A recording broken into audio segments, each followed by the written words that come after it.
During the late 1950s or early 1960s, Arkady Grigorovich Rozovich served in the USSR's Spetsnaz, secretly raping and murdering young girls whenever the opportunity presented itself.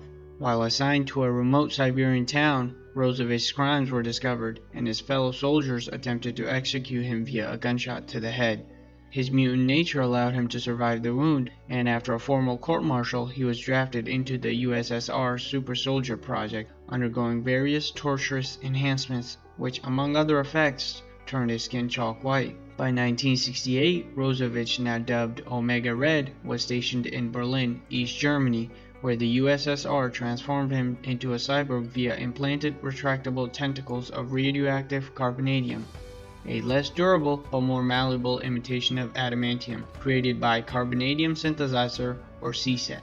However, before his transformation was complete, the CSynth needed to stabilize the interface between his mutant powers and his bionic implants was stolen by Team X members Wolverine, Sabretooth, and Maverick.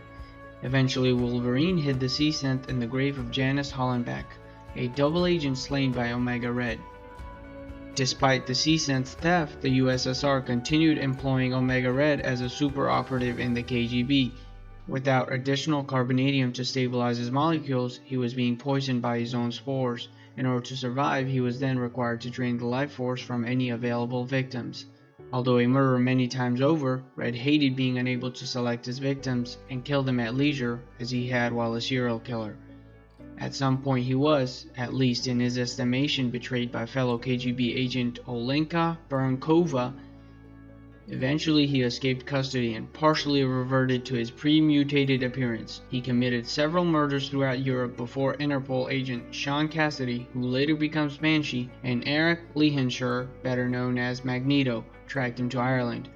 Aware that the Russian government would experiment on him further if captured, Red invited Cassidy to kill him. When Cassidy refused, Red unleashed death spores upon Cassidy's associate, who fell to her death despite Cassidy's efforts. Enraged, Cassidy shot Red several times, disabling but not killing him. Red was returned to Russian custody, his crimes concealed by government deceptions, but his continued inability to fully contain his death spores ultimately led to his handlers to place him in suspended animation.